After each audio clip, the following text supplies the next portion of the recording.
दोस्तों, कहा जाता है कि इंसान दुनिया में 7 बार पैदा होता है। हमें इस तरह की बहुत सी बातें सुनने को भी मिलती हैं।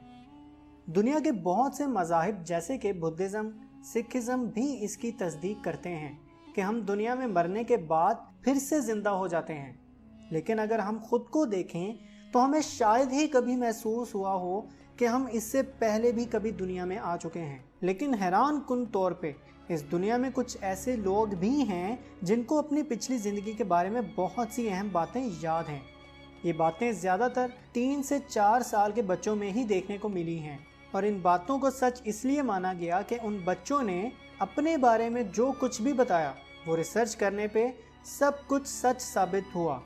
दोस्तों, आप देख रहे हैं 10 फैक्ट्स चैनल और आज हम बात करेंगे ऐसे लोगों की जिनको अपनी पास्ट लाइफ्स के बारे में भी पता है। कमेंट्स में अपनी राय का इजहार ज़रूर कीजिएगा और हमारा चैनल भी सब्सक्राइब कर दें।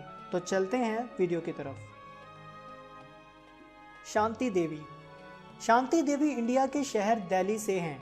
1926 में जब शांति 4 साल की थी तो उसे अपनी पास्ट लाइफ के बारे में याद आना शुरू हो गया। उसने अपने पेरेंट्स को भी बताया कि उसका असल घर मथुरा में है, जहां वो अपने हस्बैंड के साथ रहती थी। शांति ने 6 साल की उम्र में घर से भागकर मथुरा जाने की कोशिश भी की, लेकिन आखिरकार शांति ने अपने टीचर को बताया कि उसकी पास्ट लाइफ में उसके हस्बैंड का नाम केदारनाथ था और उसकी खुद की डेथ अपने बच्चे की पैदाइश के 10 दिन बाद हुई थी। टीचर समझ गया कि ये बातें किसी 4 साल के बच्चे वाली नहीं हैं, तो उन्होंने मथुरा में रिसर्च करना शुरू कर दी। वहाँ उन्हें केदारनाथ नाम का एक शख्स मिला जिसने कंफर्म किया कि 9 साल पहले उसकी बीवी की डेथ बच्चे की पैदाइश के 10 दिन बाद हुई थी। इस बात ने सबको हैरान कर दिया था और सबसे हैरान बात ये कि जब उस बंदे को शांति से मिलवाया गया तो शांति ने फौरन उसे और उसकी फैमिली को पहचान लिया। इसके बाद ये खबर बहुत ज़्यादा पॉपुलर हुई और महात्मा गांधी ने भी इस खबर की तस्दीक की। Cameron Macaulay. ये कहानी ग्लासगो के एक बच्चे की है जिसका नाम कैमरन मैकॉले था। कैमरॉन की एज सिर्फ 2 साल थी जब उसे अपनी पास्ट लाइफ के बारे में याद आना शुरू हुआ। उसने बताया कि वो 12 में रहता है जहां उसने अपनी मदर को खो दिया था।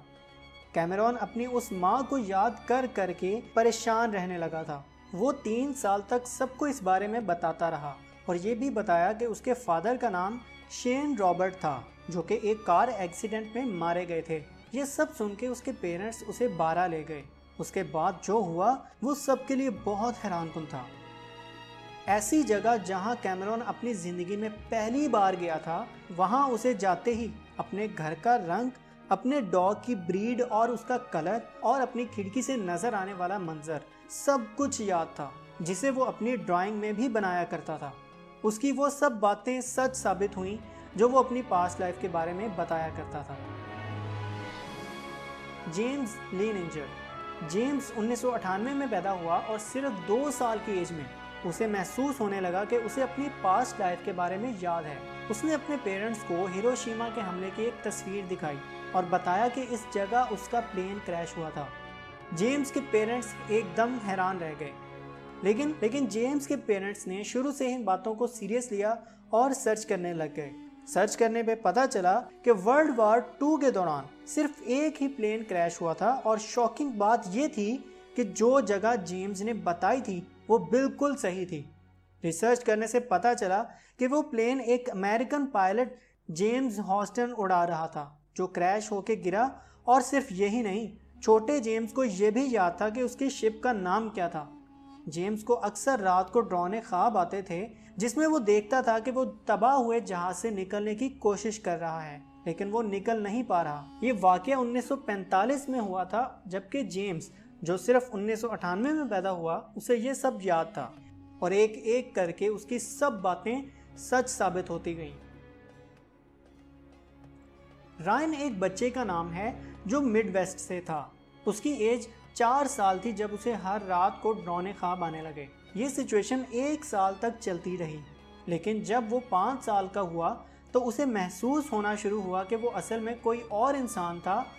इसने अपने पेरेंट्स को कहना शुरू किया कि उसे अपने घर हॉलीवुड में ले जाएं। उसे बहुत से लोगों के साथ की जाने वाली मीटिंग्स का भी याद था, जिनमें से एक नाम रीटा हायवर्थ के साथ की जाने वाली मीटिंग भी थी। और हैरानकुन तौर पे उसे उस गली का नाम भी याद था जहां वो रहा करता था। ये सब उसके पेरेंट्स के लिए बहुत हैरानकुन था, लेकिन पेरेंट्स ने उसकी बातों की तस्दीक के लिए एक लोकल लाइब्रेरी से सर्च करना शुरू किया और वहां उन्हें एक ऐसे बंदे की तस्वीर मिली जिसे देख के रेयान ने कहा कि पिछली जिंदगी में वो यही बंदा था।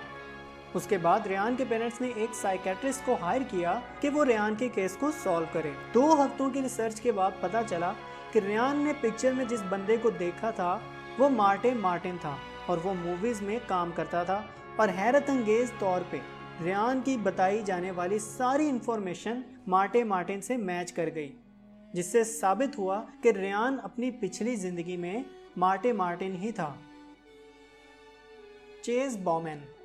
दोस्तों, चेज बॉमैन की कहानी बाकी सबसे मुख्तलिफ है, क्योंकि चेज बॉमैन ने कभी अपनी पास्ट लाइफ के बारे में नहीं बताया, बल्कि इस पास्ट लाइफ को डिस्कवर किया गया था। चेज बॉमैन को बचपन से ही लाउड नॉइज फोबिया था और रात को अक्सर परेशानी से वो सो नहीं पाता था।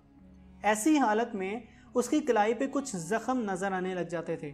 ये सब उसके पेरेंट्स के लिए बहुत परेशान कुन था। परेशानी में उसके पेरेंट्स उसे एक हिप्नोथेरेपिस्ट के पास ले गए और उन्होंने जो मालूमात दरियाफ्त की वो सब के लिए बहुत परेशान कुन और शॉकिंग थी।